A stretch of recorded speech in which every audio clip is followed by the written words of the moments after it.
Good evening mga kaibigan, mga kapalo. Welcome po sa palatuntunan natin ngayon. Tonight with Boyet. Magandang gabi po.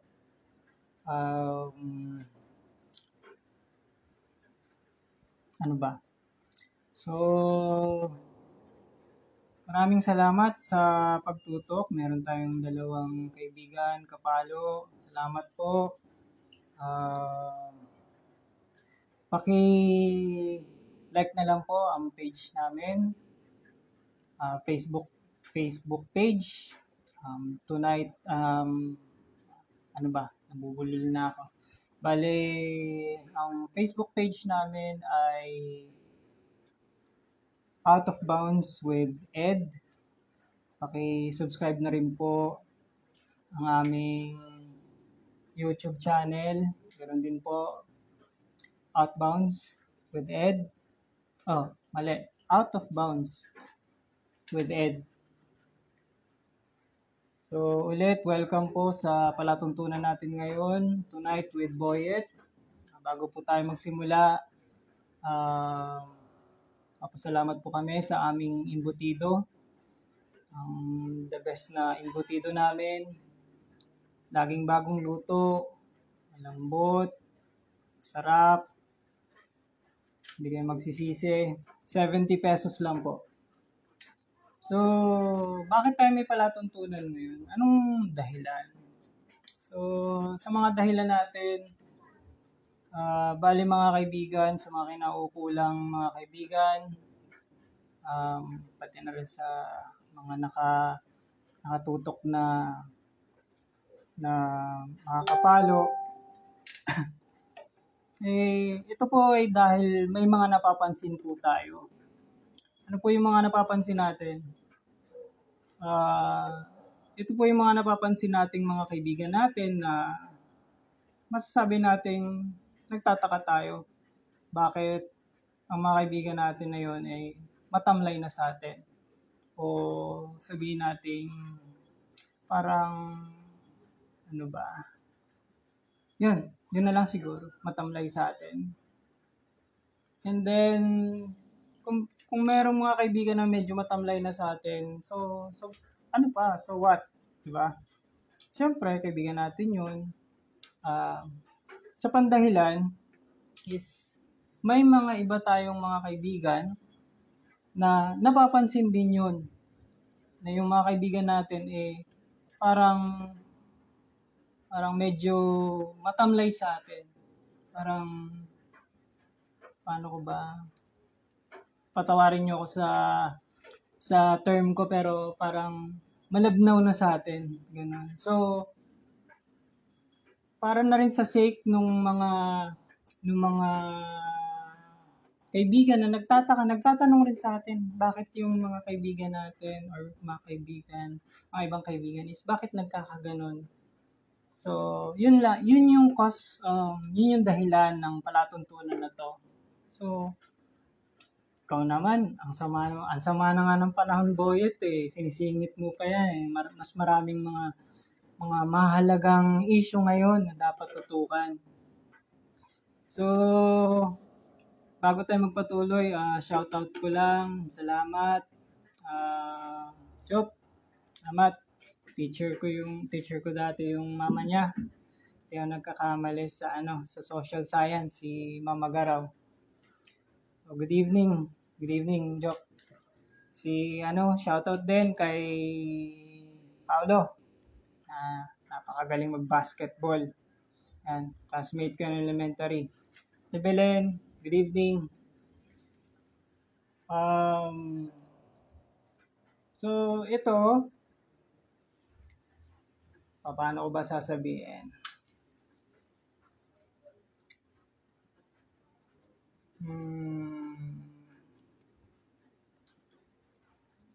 So, bakit pa ako gumawa ng ganitong palatuntunan? Kung may napapansin akong mga kaibigan na ganun na sa akin, bakit hindi ko na lang pabayaan, di ba? Parang mabubuhay naman ako kahit ganun sila. Siyempre, kaibigan ko pa rin sila. Siguro, isang bagay na rin yung siguro, meron din akong mga naging pagkukulang. So, teka lang mga kaibigan, mga kapalo. Hinuhukay ko lang tong outline ko kasi importante to eh. Medyo kailangan natin na outline para hindi tayo lumilipad-lipad kasi medyo may tendency ako na ganun eh. Medyo nawawala sa topic. So, sana, eto. Ginawa ko lang din tong palatuntunan na to para kahit pa paano, hindi ko naman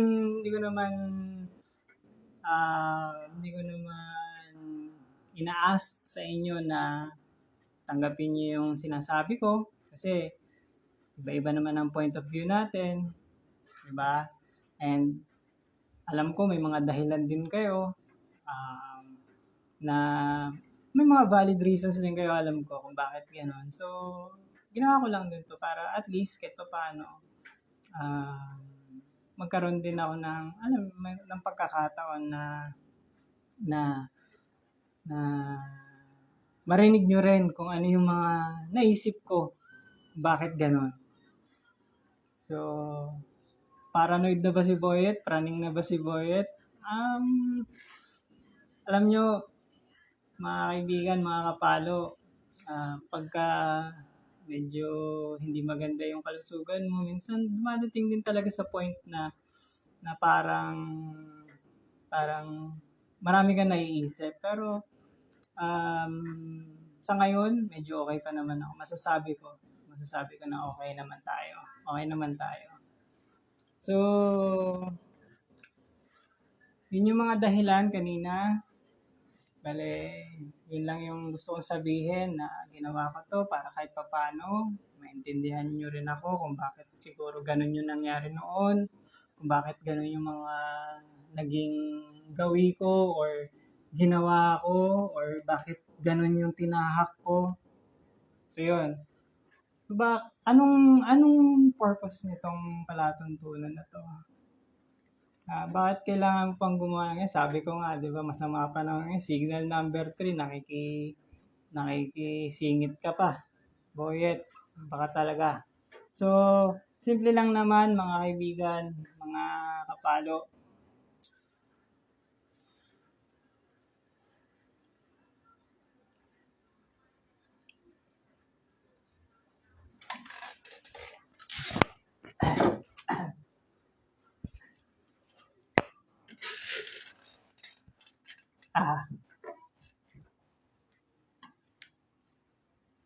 Ganito lang yun mga kapalo eh.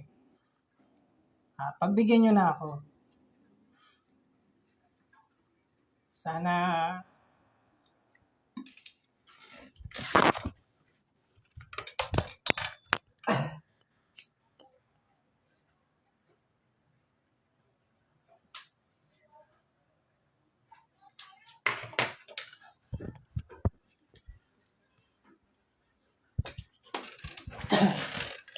so,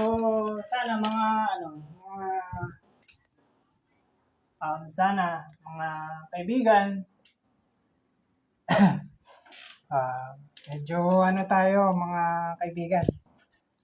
So, siguro epekto ng kinain ko kanina ng gamot.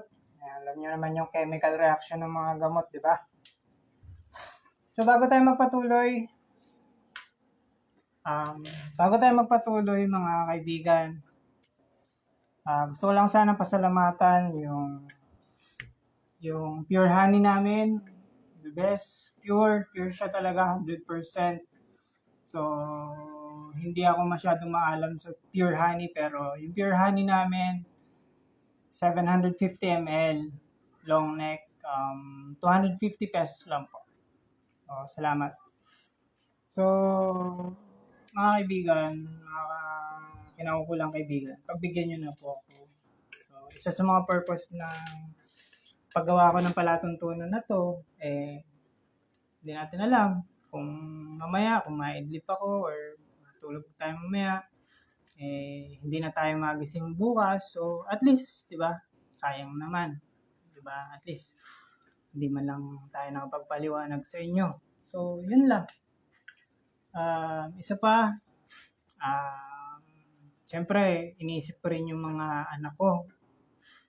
Alam niyo naman, mga kapalo, medyo hinahanda na rin natin sarili natin. Ano man pwede mangyari. Kasi kung talagang mangyayari, mangyayari yan. So, hinahanda na natin. Pero minsan, napapaisip rin tayo. May mga anak tayo. May pamilya tayo. So, excuse lang. So, isa sa mga purpose kung bakit ginagawa ko tong palatuntunan na to, may mga anak ako.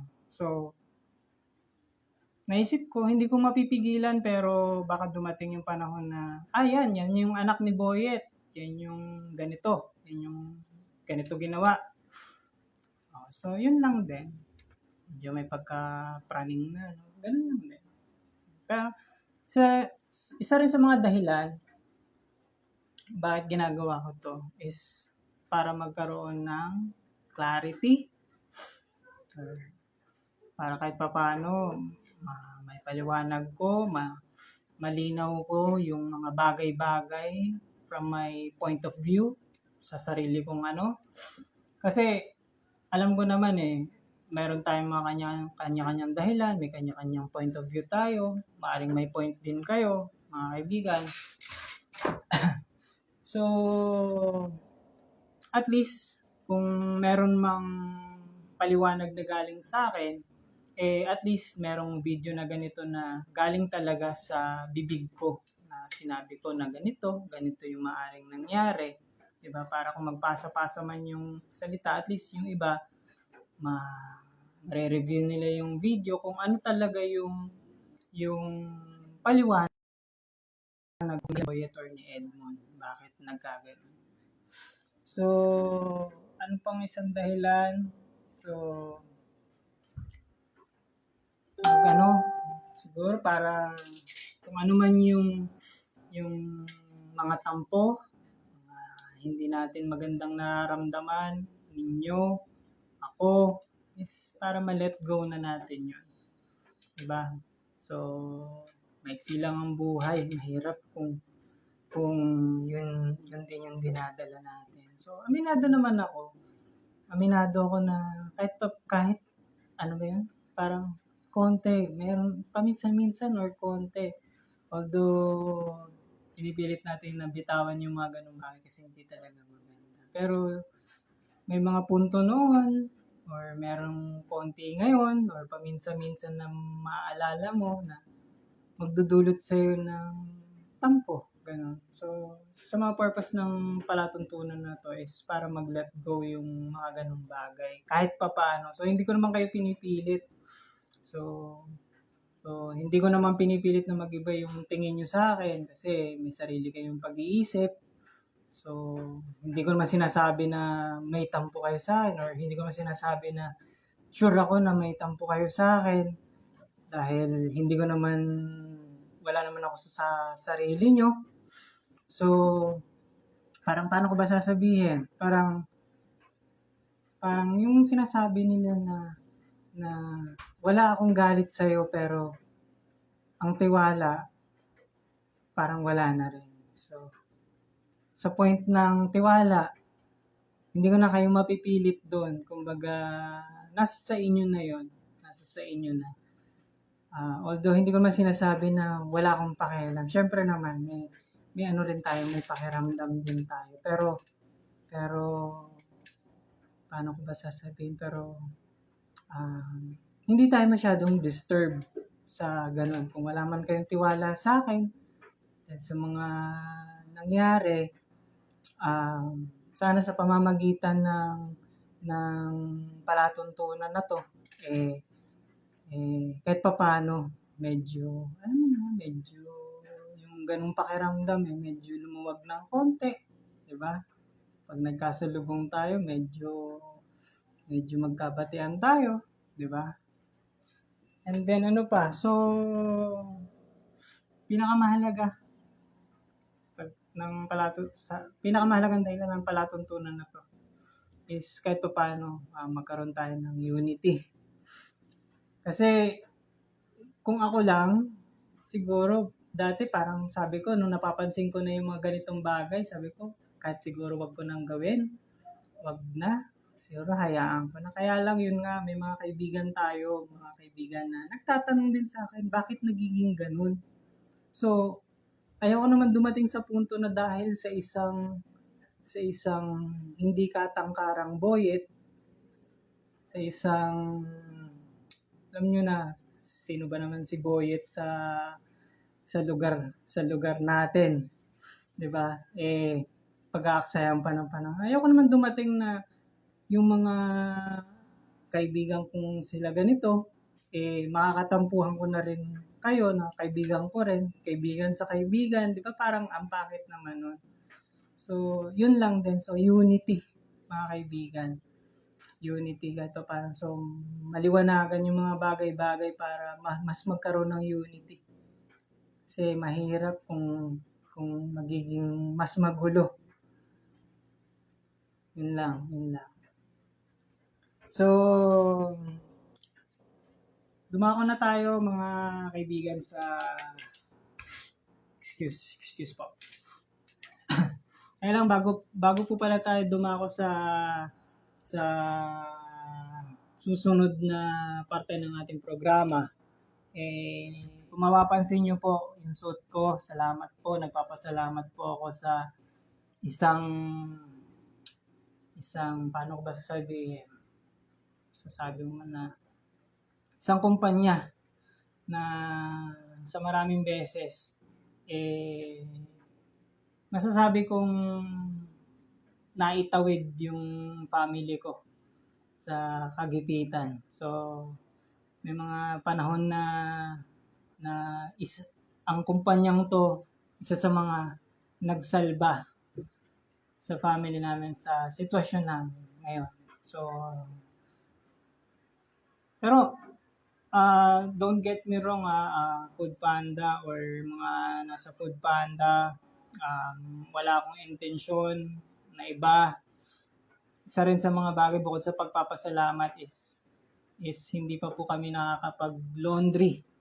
Kanina po kasi dapat maglo-laundry kami pagkagaling namin sa NKTI. Yun nga lang, hindi namin na-expect na sobrang tagal pala doon. And then, ayun, hindi na po kami napag-laundry. Wala na po akong damit. So, bakit pa ako nagbihes? So, sa palatuntunan na to, sabi ko kahit pa paano magiging maayos yung hitsura ko kung maayos na damit yung susot ko. So, ito yung nakita ko. So, sakto naman na papasalamat din tayo sa Food Panda. Yun lang po. Salamat po. So, Lala Food, salamat din. So, ito yung susunod nating susunod nating bahagi. So, ito na po yung parang kung saan ako nakapwesto. Huwag niyo po sana isipin na masyado kong pinuposisyon yung sarili ko, mga kaibigan, sa ganitong bagay. So, wala po akong intensyon na maging isang bulaklak or maging isang kung anumang maganda sa paningin. Ito lang po, nasabi ko na po kanina kung ano po talaga yung purpose, kung anong dahilan ng palatuntunan na to. So, bago po tayo mas lumayo or magpatuloy, ito po yung pagkakaintindi ko sa sarili ko. Unang-una po, ako po, napansin ko po na ako talaga ay merong poor social skills. Napansin ko po yan. So, kailan ko yung napansin? Siguro mga dati nung nung mga high school ako, napapansin ko na may kakaiba. So, siguro nung nasa college na ako, medyo napansin ko na medyo meron talaga tayong poor social skills. So, alam niyo naman siguro yun, mga kaibigan, mga kapalo. So, ganun. Minsan, pinipilit natin or pinag-aaralan natin na makibagay or makisama or makihalo. Pinilit natin yun, sinubukan natin yun. Diba? Sinubukan natin yun. Kaya lang, medyo sablay talaga eh. Minsan talaga sablay. Minsan pa sa sobrang pilit mo, minsan OA. Napansin din siguro ng mga kaibigan ko yun. Kilala ko yung mga kaibigan ko na yun. Napansin din nila na gano'n.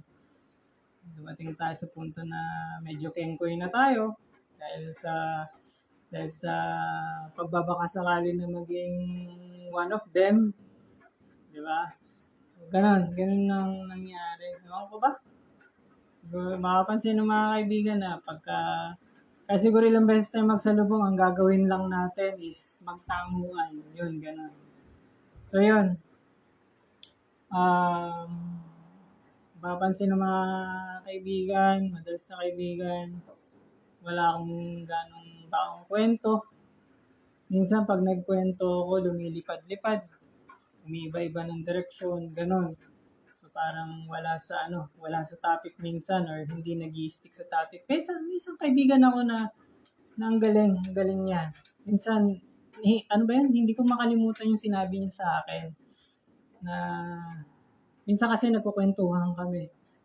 Sabi niya gano'n, nagkukwentuhan kami, biglang sabi niya sa akin, kaibigan, pero yung term na yun, kaibigan lang ginamit ko. Kaibigan, parang may, parang gano'n ka, yung biglang umiiba ng topic. So, ayun, bigla ko na-realize, may ganun pala, may ganung bagay pala, or may ganung bagay, tapos meron pala akong ganun na bagay na medyo umiiba ng topic, medyo hindi nag-i-stick sa topic. So, dahil sa kanya, dahil naging straightforward siya sa akin, yun, isa sa mga na-realize ko yun na bagay na meron ako, which is nangyayari sa akin. So, salamat dun sa kaibigan na yun. So, isang bagay din sa pagkakaintindi ko sa sarili ko yung bagay na huwag masyadong padala sa emosyon. Hindi ko naman sinabi na nagpapakatibay ako or ano man. So, ewan ko minsan ganun hindi ko alam kung emotional or mental or yung bagay na siguro pag nagkwento ka sa akin, kung kaibigan tayo, nagkwentuhan tayo, sasabihin mo sa akin, kaibigan, nanalo ako ng loto. Siguro yung expression ko or siguro ganito, ayos yan kaibigan, ang dami mo ng pera, gano'n. Although hindi ko naman sinasabi na laging gano'n. Diba? May tendency talaga na gano'n. Or siguro ganito, kaibigan, ganito yung nangyari sa akin ganyan. Siguro ang approach ko doon, ano ba pwede natin gawin kaibigan? Ganyan. Mag-iisip siguro ako, hindi ako makapagsalita, mag-iisip ako kung anong pwede natin gawin or anong pwede kong magawa, ganun ang nangyari. So yun, yung walang emosyon minsan talaga. Ganun tayo. So, yun yung mga bagay or ilang bagay na sarili kong pagkakaintindi sa sarili ko. So, bago tayo tumuloy sa susunod na parte, gusto ko rin pasalamatan yung suka at bagong namin. 120 pesos lang po ang suka namin. 750 ml long neck. Yung bagong namin 220. Hindi ko lang masabi mga kaibigan, mga kapalo, kung ml siya or grams. Kasi 'di ba, meron siyang laman, so dapat grams na siya. Hindi ko na masabi kung ml is equal to grams, 'di ba? Kasi may mas mabigat na liquid naman siguro. So ayan na naman po mga mga kaibigan, mga kapal, medyo napansin nyo, medyo umiba na naman ako ng topic. So, yun ang tendency ko minsan. So, yung sukat bagong namin, kung hindi nyo may tatanong, gawa po siya na isang chef ng sa isang 5-star restaurant chain. So, masasabi ko, nag-ulam na po kami ng ganon. Ginamit na po namin yung suka, although hindi na po, sa akin, sa part ko, hindi na po masyado kasi yung nga pong sikmura ko. So, yun. So, sukat bagong namin by Chef Edward, 120 pesos each. So, dumako na po tayo sa susunod na bahagi ng aking palatuntunan. So, sa mga ngayon lang po tumutok, ito po ang palatuntunan namin tonight with Boyet. Salamat po sa pagtutok. Ito na po yung pagkakaintindi ko kung bakit nangyari yung mga ganong bagay, mga kaibigan, sa mga kinaukulang kaibigan, at sa mga kaibigan na nagtatanong kung bakit may mga ganito ngayon. So, kung captured yun sa live, may message ng isang kaibigan. Salamat, Lynn. Salamat.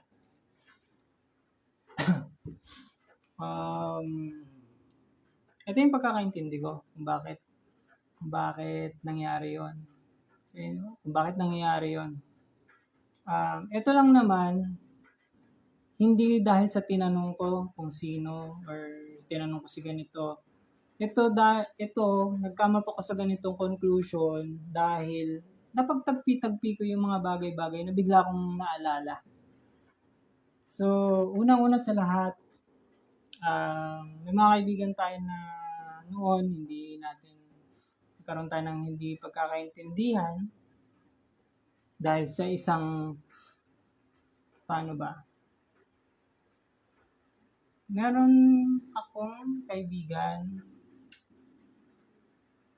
ko rin siya, pero mas kaibigan siya nung isa ko pang kaibigan. So, nagkaroon ng hindi pagkakaunawaan, nagkaroon ng sakitan.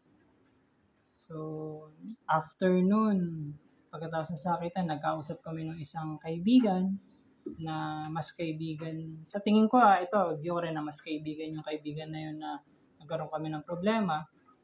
And then, masasabi ko na nakapagbitaw ako ng mga, siguro, or nakapagbitaw ako ng mga hindi magandang salita. Sensya mo na kaibigan kung makakarating man sa'yo to, nakapagbitaw ako ng mga ganong salita kasi ganito na lang kaibigan, siguro mas matibay ka magdala or siguro mas kaya mong kontrolin yung sarili mo ng mga panahon na yun hanggang ngayon. Pero alam mo naman siguro kung yung isang tao na medyo mas malapit sa sayo, sa pagkatao mo or sa puso mo, di ba? Tapos medyo malalagay sa alanganin. Minsan makakalimot tayo. So, pero hindi ko pa rin sinasabi na tama yung ginawa ko. Yun lang. Yun lang, kaibigan. So, yun yung isang nabalikan ko. Yung bigla kong naalala. Hindi kaya yun yung dahilan. So, yun. Isa lang yun. Tapos, isa pang dahilan na bigla kong naalala kung bakit nangyayari to. Diba? Meron isang kaibigan din na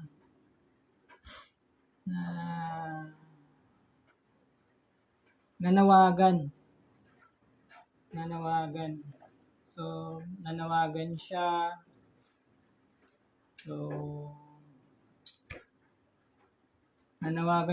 Sa mga pinanawagan niya or sa mga binanggit niya sa pananawagan niya, isa ako doon. So, ako naman, nag-reply ako sa panawagan na nagbitaw ako ng salita na, okay kaibigan, sige. Parang nagpahiwatig ako na may gagawin ako. So, may panawagan yung isang kaibigan tungkol sa isang kaibigan na hindi maganda ang lagay ng mga time na yun. So, nagbitaw ako ng parang salita na may gagawin ako. So, anong nangyari, dahil itong kaibigan na ipinanawagan ng isang kaibigan ay hindi naman natin masyadong, sabihin personal, hindi natin masyadong personal or hindi ganun yung pagka-personal nakakilala mo siya. Ano ba yung term ko? Tama ba? Kaya na po bahalang umayos. Sensya na po. Kaya lang, shoutout lang po tayo. Coach Jopi, thank you sa pagsilip. Bikay, thank you. Maricor, thank you. So, yun. So, after nun, kinausap ko yung isang kaibigan na alam ko na mas nakakakilala dun sa isang kaibigan na ipinanawagan ng isang kaibigan. So, naguguluhan na ba kayo mga kapalo sa kwento ko? So, ganito yun. Yung isang kaibigan ko, nanawagan para dun sa isang kaibigan na hindi ko masyadong personal na kilala, na hindi maganda yung lagay ng time na yon. So, ako nagbitaw ako ng salita na may gagawin ako. So, after nun, tinanong ko yung isang kaibigan na mas nakakakilala dito sa kaibigan na to. So, balik tayo mga kaibigan. Ito mga sinasabi ko is, ito yung mga naalala kong mga nangyari. So, ito yung point of view ko. And ito yung mga naiisip kong dahilan kung bakit nangyayari itong mga bagay na to, na mga tampo, gano'n. Pero sinasabi ko mga kaibigan, mga kapalo, hindi ako sigurado kung ito ba talaga. So, ito lang yung mga naiisip ko. Para rin sa mga kapakanan ng mga kaibigan na nagtatanong kung bakit ganito. So, ayun. So, feel free mga kaibigan na sabihin nyo or magano rin kayo, magsabi rin kayo sa anumang bagay, sa anumang maayos na bagay para may ano nyo yung sarili nyong side. Diba? Ito lang naman yung naisip ko na sinishare ko. So, yun nga. Kinausap ko yung isa ko pang kaibigan na mas nakakakilala dito sa kaibigan na to. So, sabi ko, kaibigan, minessage ko siya. Ganun siya, kaibigan, si ganito, ganyan. Si ganito yung lagay. Alam mo na ba to, kaibigan? So, sabi ng kaibigan, kaibigan, nakausap ko na yan. Kaibigan. Ganito. Paano ko ba sasabihin? Basta, parang ang dating, ayaw ko nang sabihin yung sinabi niya kasi mas maganda ganito na lang. Kasi kaibigan ko rin siya. So, ang parang bottom line na sagot sa akin ng kaibigan na yun is, parang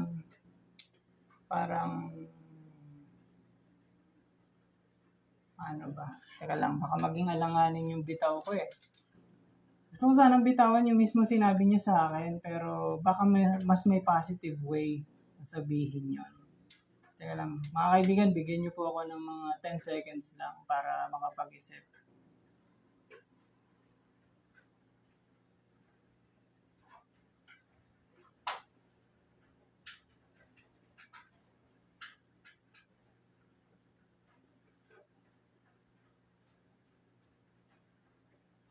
Makakagulo kasi kaibigan kung iibahin ko eh. So, ganito na lang. Sasabihin ko na lang yung sinabi niya ng kaibigan na yun. Tapos, ganito. Doon sa kaibigan ko na yun na nakausap ko, alam ko may mga sarili ka ring dahilan. Diba? Hindi ko alam kung bakit yun ang sinabi mo sa akin. Pero, naniniwala ako na maaring may mga dahilan ka rin kung bakit nasabi mo yun na hindi ko na alam kung ano yung mga yun. Diba? Baka nandun ka sa sitwasyon na maaaring totoo nga na ganon. Diba? So, yung kaibigan ko na yun, ang sabi sa akin, nakausap ko na yung kaibigan na yan. nakausap ko na yan. Kaya lang, hirap talagang sabihin. Paano ba? Kasi itong kaibigan ko na to, ganito muna. Ibahin ko muna yung takbo. Kasi para maisip ko kung ano mas magandang term na sinabi niya sa akin. So, itong kaibigan ko na to, na nakakakilala dito sa kaibigan, sa isang kaibigan na hindi ko ganong personal na kilala, nagkaroon din ako ng tampo sa kanya. Alam mo na kaibigan, pero magkaibigan tayo, yan pa rin tingin ko sa'yo. Nagkaroon na ako ng tampo sa kanya. Kasi parang, nung naalala ko yung mga bagay na yun, parang nalagay din ako sa alanganin. Pero magkaibigan tayo eh. Parang bakit yung sinabi mo, pero yun nga, naisip ko, baka may mga dahilan ka rin. Bakit mo nasabi yun? So, nagpapasalamat din ako sa iyo kaibigan kasi ilang beses mo na rin natulungan ako, yung pamilya ko. Hindi namin maitatanggi yun. Tagal na rin tayong magkaibigan. 'Di ba? Tapos, nang dahil sa iyo kaibigan, naging kaibigan ko kung sino man yung mga naging kaibigan ko ngayon. So, isa pang bagay kaibigan, ito, bilang kaibigan na lang, sana wag naman tayong magkasamaan din ng loob. Bale, nang dahil sa'yo, kung hindi kita nakita nung araw na yon, siguro ibang mga kaibigan ang mga nakilala ko. So, salamat kaibigan. Salamat. So yun. So, parang ganito na lang. So, yung time na yon nung kinausap ako ng kaibigan, isang kaibigan, tungkol dito sa kaibigan na to na mas kilala niya. Hindi nakausap na niya. Ito, sarili ko ng term. Parang, okay na. Sarili ko na lang term na yun, mga kapala, mga kaibigan. Talagang napakahirap sabihin sa akin kung ano mismo sinabi niya. Pero, ang ibang term na maaari natin magamit is parang okay na. Nagkausap na kami ng kaibigan. Diba? So, pagkatapos nun, yun na. So, yun mga kaibigan, yung mga nangyari. So, time na yun, after na sinabi niya sa akin yun, hindi na rin, yun din pagkakamali ko. Hindi na ako nag-initiate na i-check yung isang kaibigan. So, yung sa kaibigan na yun, na nasa hindi magandang lagay ng mga time na yun, patawarin mo ako.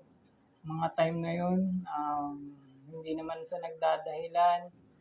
Mga time na yun, hindi rin maganda yung estado ng namin or ng buhay ko, pero alam ko kung may paraan. Diba? Kung gusto, maraming paraan. Kaya patawad kaibigan. Kung ito man yung dahilan kung bakit nagkakaganito tayo or nagkakaganito yung mga kaibigan natin. Uli, papaliwanag ko, lilinawin ko lang po. Hindi ko sinasabi na ito talaga yung dahilan kung bakit nangyayari to. Thank you, Ate KM, sa pagsilip. Yun. Bale, ito lang yung naalala ko, na napagtagpi-tagpi ko, na naisip ko, na maaaring dahilan kung bakit may mga kaibigan tayo na matamlay or sa bagay, ganun talaga no? Kung yung tinatawag na law of action, yung tinatawag sa Sanskrit, sa word na Sanskrit, yung karma. Sa word na Pali, yung tinatawag na kama, yung isa sa mga turo ng guro na si Buddha. Minsan, kung ano yung gawa mo sa kapwa mo, kung ano yung behavior mo sa kapwa mo or nagawa mo sa kapwa mo, yun din yung mangyayari sa'yo. So, sabi ko nga kanina mga kaibigan, isang tendency ng sa tao is yung parang walang emosyon. So, ganun siguro. Dahil malamang sa malamang, madalas na nagkikita kami ng mga kaibigan na yun na nakita nila na wala akong emosyon. Siguro, ganito na rin yun. Wala silang emosyon para sa akin. So, yung expect. So, nasabi ko lang ulit, mga kaibigan, ginawa ko tong video na to para kahit pa paano yung mga kaibigan na nagtatanong kung bakit ganun yung mga ibang kaibigan is mula sa akin, sa sarili kong pagkakaintindi. Ito yung point of view ko kung bakit nangyayari to. So, salamat Christian sa pagsilat. Tol, salamat. So, yun. So, sa mga kaibigan, aminado ako, may mga pagkukulang tayo, may mga hindi tayo nagawa noon dahil sa kung anong mga dahilan natin, sa kung anong mga sitwasyon natin noon. At dun sa kaibigan ko na sinabi ko kanina, kaibigan, sinabi ko, nagkaroon din ako ng tampo sa'yo, pero hindi may tatanggi kaibigan. Ilang beses mo na ako natulungan. Pamilya ko ilang beses mo na natulungan. Kaya salamat kaibigan. Kaibigan pa rin ang turing ko sa'yo. So, sinabi ko lang. So, sasabihin mo, bakit sinabi mo pa yan? Or dahil sa'yo, kung sino man mga nakakaintindi ng mga punto mo. Hi, Tol. Hi, Tol Christian. Mga nakakaintindi ng punto mo, parang dinungisan mo na yung pangalan ko. Sabi ko nga, kaibigan, ito lang yung pagkakaintindi ko. So, sabi ko nga, maaaring nung mga time na yon may mga dahilan ka rin, or may mga punto ka rin, mga totoong dahilan kung bakit nasabi mo sa akin yun. So, naalala ko pa kaibigan, dagdag ko lang. Naalala ko pa kaibigan, may mga kaibigan na dumalaw. Tapos, ako naman, si ignorante na akala ko ganito lang kasimple ang setup na nung may dumalaw ng mga kaibigan, nakakala ko yung mga kaibigan na darating din. Kasi ignorante, inosente tayo eh. Naalala mo kaibigan, sinabi mo sa akin na yung mga ganitong bagay na di na nag-i-exist. So yun yung term ko doon sa sinabi mo. Hindi yung mismong sinabi mo sa akin, pero yun yung term ko. So, dahil doon, naalala ko yung isang kaibigan, tumawa ng tumawa sa atin, kaibigan. So, alam mo naman siguro yung punto ko, kaibigan. So, maring nung time na yun, may punto ka rin, may dahilan ka rin, may sitwasyon ka rin, or maring nangyayari nga yun nung time na yun, and then nag-iba na, nung lumipas yung panahon. So, isa rin yun sa mga bagay na napagtagpi-tagpi ko dahil doon sa mga naalala ko.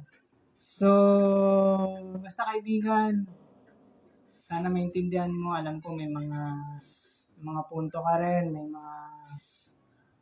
may mga dahilan ka rin. Sabi ko nga, isa sa mga dahilan, sa mga purpose kung bakit ginawa ko itong palatuntunan na to is para magkaroon ng clarity mula sa point of view lang naman kung anong naalala ko. Dahil nga may mga kaibigan na nagtatanong sa akin bakit ganito yung mga nangyayari. Para at least then ma-let go na natin yung mga hindi magandang nararamdaman natin kung meron man, di ba? Pero hindi ko sinasabi na tama lahat ng sinabi ko. Dahil ito, punto ko lang naman to, side ko to. And then, paalala ko po ulit, mga kaibigan, isa sa mga purpose ng video na to is para magkaroon ng unity. So, mga kaibigan, mga kinaukulang kaibigan, Mga bata pa lang tayo, naglalaro tayo. Di ba? Ah, yun. Nagsuntukan tayo ng mga bata tayo, mga kaibigan. So yun. Yun lang naman. Basta sinasabi ko mga kaibigan, hindi ko sinasabing tama lahat ng sinabi ko. Ito lang naman naiisip ko. Bilang sagot lang din dun sa mga kaibigan na nagtatanong. So, uli-uli, patawad mga kaibigan sa mga pagkukulang, sa mga hindi ko nagawa dahil medyo, ano ba, yung pag-iisip natin hindi ganun katalas. Hindi tayo medyo nasanay sa kultura na nasanay sa mga matitikas. Although, may mga nakasalumuhan naman tayong mga ganun mga tao. So, patawad ulit mga kaibigan. Salamat mga kaibigan. Salamat, alam ko, nangyayari man to, alam ko, meron pa rin sa inyo mga kaibigan or meron mang ganun. Alam ko, kaibigan pa rin ang turing nyo sa akin. Bale, bago tayo magtapos, nagpapasalamat din po kami sa aming pinakabagong produkto, ang aming gourmet bangus sardines. Meron pong plain, meron pong spicy.